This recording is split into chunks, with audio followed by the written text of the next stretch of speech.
আপনার বাহাদের কথা পৃথিবী হত্যাকাণ্ড কি হঠাৎ হয়েছিল? না, ওটা ছিল সত্য ভূমিষ্ঠ বাংলাদেশের বীরকান্ত বাংলার সূচনা। 2009 সালের ফিলকানোর হত্যাকাণ্ড একদিনে আমাদের সেনাবাহিনীর নেতৃত্ব ধ্বংস। এটাকে নিছক বিদ্রোহ ছিল নাকি পরিকল্পিতভাবে বাংলাদেশকে দুর্বল করার নীল নকশা ছিল?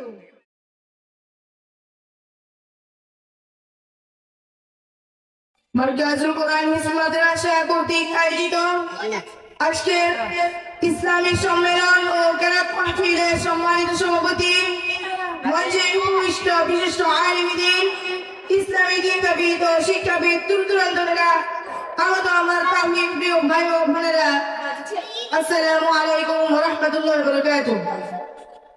প্রথমে আমি শুকরিয়া আদায় করছি সে রব্বুল আলামিনের, যিনি আমাদের সকলকে সুস্থ রেখেছেন। অতঃপর কৃতজ্ঞতা জ্ঞাপন করছি মার্কাজ কর্তৃপক্ষের, যারা আজকের এই বিশাল সম্মেলনে আমাকে কিছু কথা বলার সুযোগ করে দিয়েছেন।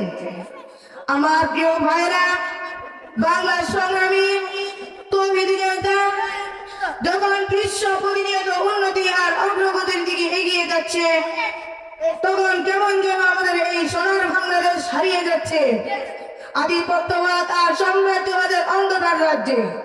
তেল, গ্যাস আর প্রাকৃতিক সম্পদের পাহাড়, এই সূচনা সুফলে এই বাংলাদেশ আজ ভারতীয় আধিপত্যবাদ এবং পশ্চিমা সাম্রাজ্যবাদের কড়ার গ্রাসে পরিণত হচ্ছে।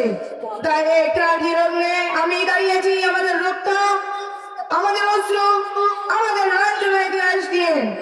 আমি দাঁড়িয়েছি ভারতীয় আধিপত্যের বিরুদ্ধে এক অদম্য চিৎকার নিয়ে।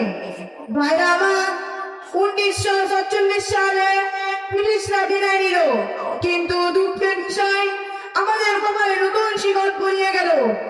একদিকে পাকিস্তানের অসম আচরণ, অন্যদিকে ভারতীয় ষড়যন্ত্র। আর 1971 সালে সেই ষড়যন্ত্র রূপ নিল নগ্ন আধিপত্যে।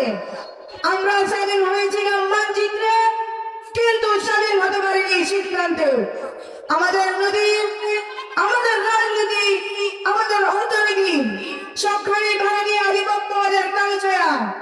ভাইরা আমার, ইতিহাস সাক্ষী, যারা এই আধিপত্যের বিরুদ্ধে মাথা তুলেছে তাদের কণ্ঠ জীবন হয়েছে। আর তা শুরু হয়েছে বুদ্ধিজীবী হত্যাকাণ্ড দিয়ে। বুদ্ধিজীবী হত্যাকাণ্ড কি হঠাৎ হয়েছিল?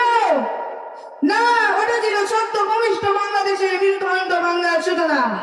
14 ডিসেম্বর 1971 সালে স্বাধীনতার ঠিক 2 দিন আগে এই জাতির